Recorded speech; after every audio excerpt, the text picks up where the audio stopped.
Kalau kita bermazhab Hanafi,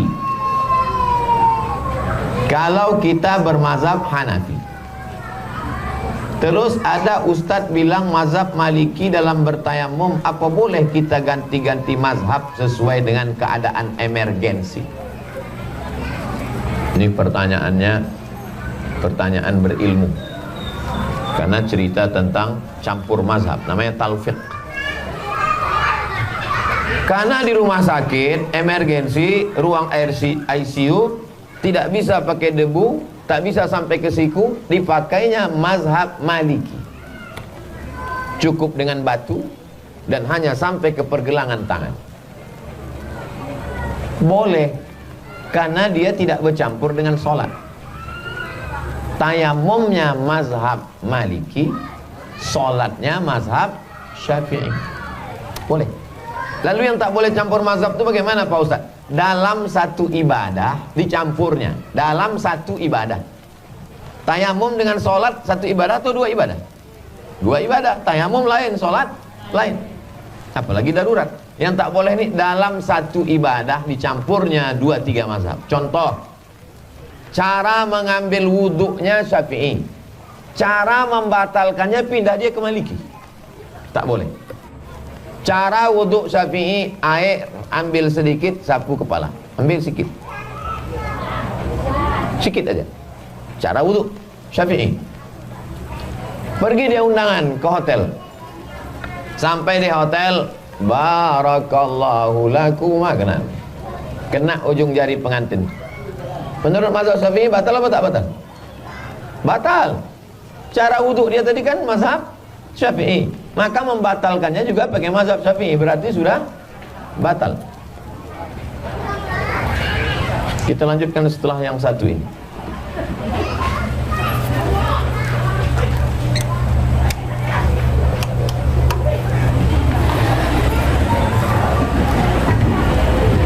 Nanti kalau tak saya hidupkan lampu, nampak di rekaman tuh muka saya hitam.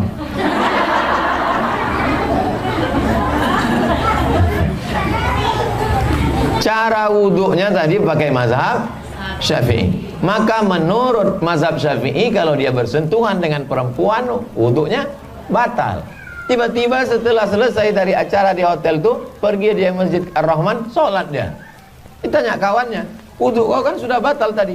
Aku pakai mazhab Maliki, bersentuhan kalau tak bersyahwat tak batal. Ini tak boleh. Kenapa tak boleh?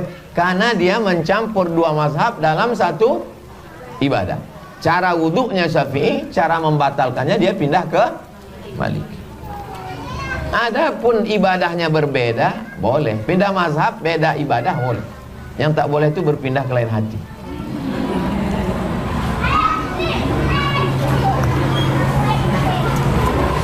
Apa manfaat membaca surat Al-Waqi'ah?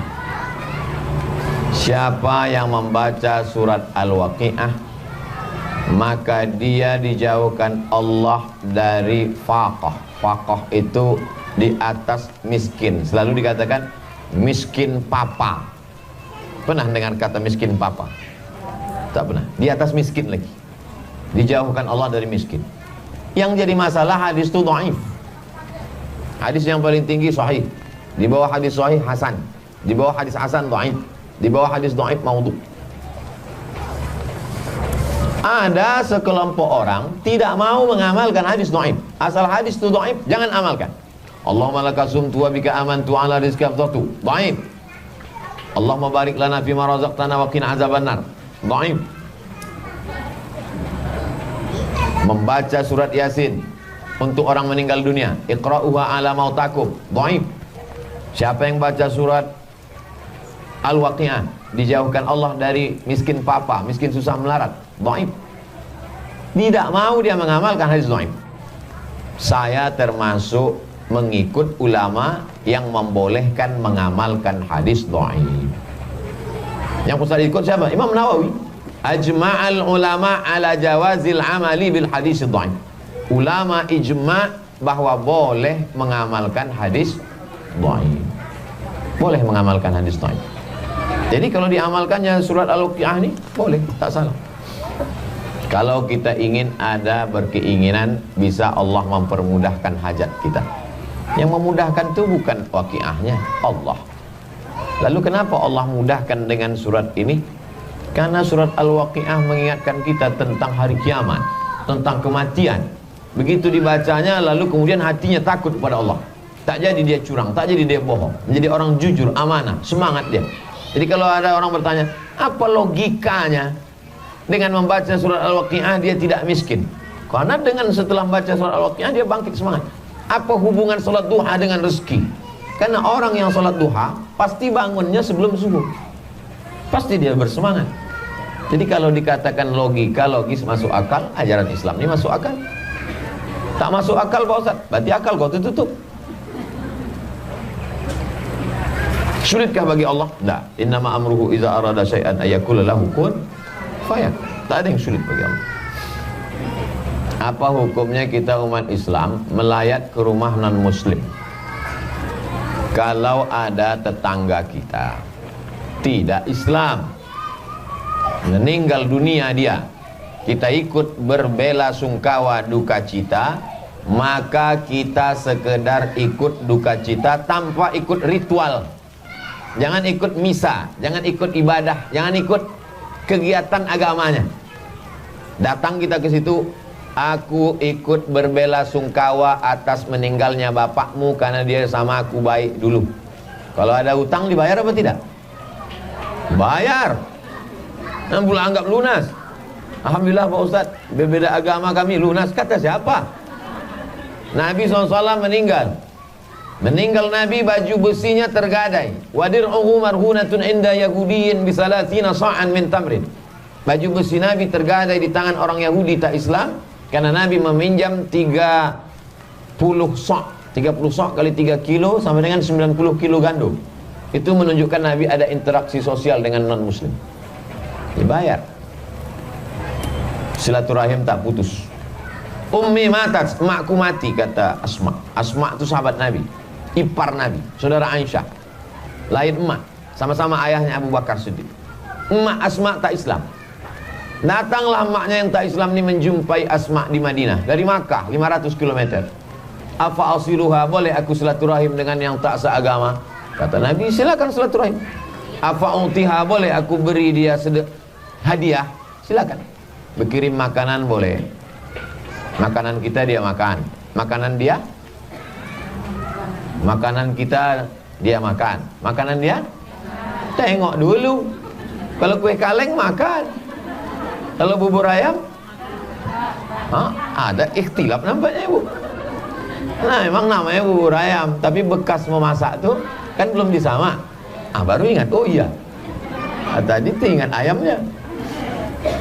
Nah jadi insya Allah kita karena sudah terbiasa bertetangga dengan non muslim, itu sudah lazim biasa. Kalau di Medan orang undangan pesta dibuat ada 2 tenda. Tenda makanan Islam, tenda makanan tak Islam, karena bertetangga dengan kawan yang tak Islam. Jadi kalau kita datang undangan, ya datang, jangan ikut ritualnya. Datang, makan sini. Jangan pula makan sini, singgah pula sini. Kau kenapa situ? Sikit aja Pak Ustaz. Oh lain. Jangan ikut ritual. Sekedar cukup bela sungkawa, menunjukkan bahwa kita bertetangga baik, berkawan baik. Islam ini tidak mengajarkan membunuh orang hanya karena berbeda agama. La yanhakumullahu 'anil ladzina lam yuqatilukum fid din. Kalau mereka yang tak seagama denganmu itu tidak memerangimu, walam yukhrijukum min diyarikum, tidak mengusirmu dari kampung halamanmu. 2 syaratnya. Dia tidak memerangimu, dia tak mengusirmu dari kampung halamanmu. Anta barruhum, kau boleh baik, buat baik sama dia. Wa tuqsitu ilaihim, bersikap adil. Kalau dia tidak mengusirmu, dia tidak memerangimu, kau boleh bersikap adil dan berbuat baik kepada dia. Ini ajaran Islam. Ajaran Islam itu asal tak sama agama, pancung kepalanya, larikan kompornya. Islam ini agama yang berlapang dada menerima perbedaan. Wala ana abidum ma'abattum wala antum abiduna ma'abud lakum dinukum waliyan. Itulah kaji kita petang. Ada kertas susulan? Habis. Mudah-mudahan yang kita lakukan petang ini diridhai Allah Subhanahu wa taala dicatat sebagai amal soleh.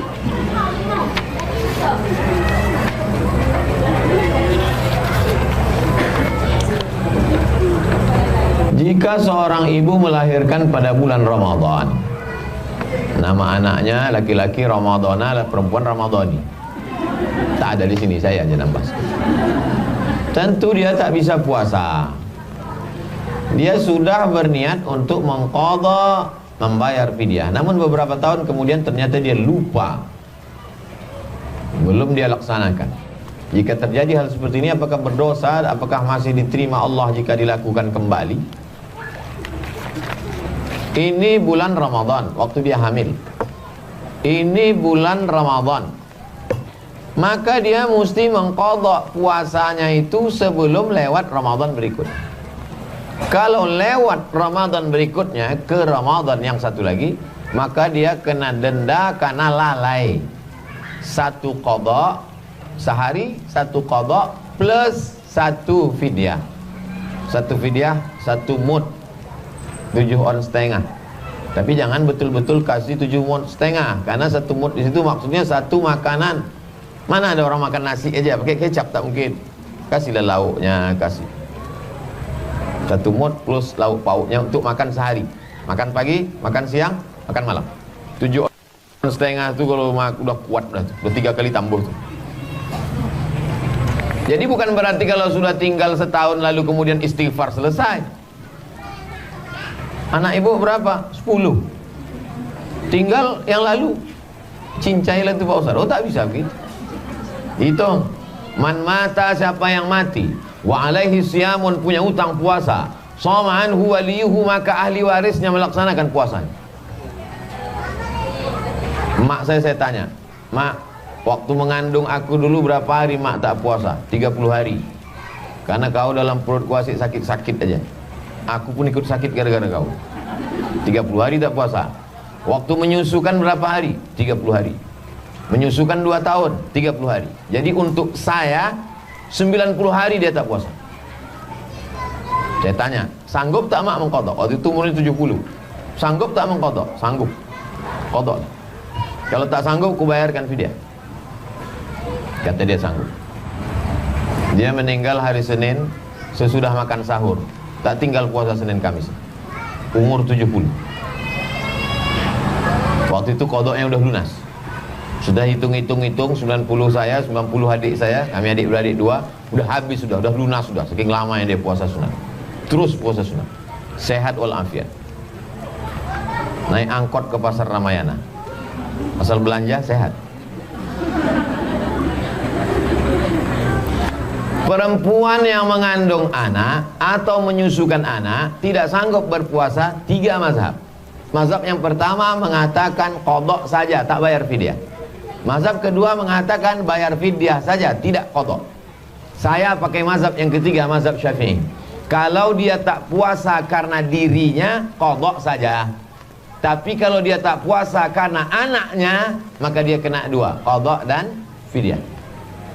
Saya ulang sekali lagi. Kalau dia tak puasa karena dirinya, qadha saja. Tapi kalau dia tak puasa karena dirinya dan anaknya, maka dia kena 2, qadha dan fidyah. Ibu sehat, kata dokter. Sehat saya, Bu dokter? Sehat. Cuman anak ibu ni ku tengok lemas, kritis. Maka dia pun makan karena takut anaknya itu lemas. Maka dia kena 2. Dia qadha dan bayar fidyah. Oke. Si ibu tadi dia tak puasa karena anaknya. Maka dia ikut mazhab Syafi'i, mengqadha dan bayar fidyah. Ternyata sudah lewat Ramadan ini ke Ramadan berikutnya. Kena dia 3. Qadha, fidyah karena anak, fidyah karena lalai. Apakah kalau bertambah Ramadan berikutnya bertambah fidyahnya? Tidak. Fidyah hanya bertambah karena sekali saja. Tidak langsung bertambah, habislah beras kita.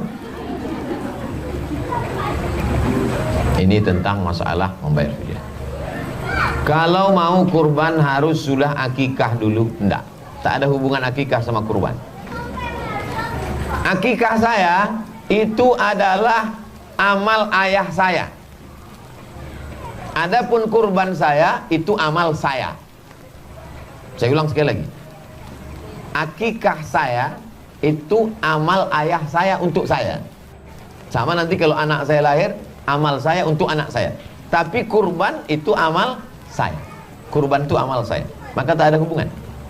Keheran saya sampai hari ini orang, bapak tak kurban, aku belum akikah. Tiap tahun itu aja alasannya. Upaya tak mau keluar duit. Pandai deh. Ibu yang belum akikah boleh mengakikahkan dirinya. Saya bahas dalam buku 37 masalah populer. Dalil hadis Nabi. Aqa'an nafsi ba'da ma bu'itsa nabiyan. Nabi mengakikahkan dirinya sendiri sesudah jadi nabi. Berarti sudah 40. Kalau ada di antara ibu yang tidak akikah dulu kecil, mau akikah sekarang, beli satu kambing, masak. Hari Jumat bawa ke sini. Insyaallah kita doakan. Tapi tak bisa kami ayun pakai marhaban. Gantung sini patah. Kalau sholat mengikuti imam baca ayat pendek, apakah kita mengikutinya juga? Imam membaca Al-Fatihah, kita diam. Rakaat pertama baca iftitah. Setelah amin, baru kita baca Fatihah sebagai makmum. Habis baca Al-Fatihah, diam, dengarkan ayat. Mazhab Syafi'i. Saya pakai mazhab Syafi'i. Imam membaca ayat, kita membaca Al-Fatihah. Kalau ternyata imam itu imam supir Medan, koncang 120 kilo, kita baru kita baru iyyaka na'budu wa iyyaka Allahu Akbar kan? Ikut dia. Kenapa? Al-imamu junnah, imam itu penanggung jawab. Qiraatul imam, qiraatul makmum. Bacaan si imam itu mengcover bacaan makmum.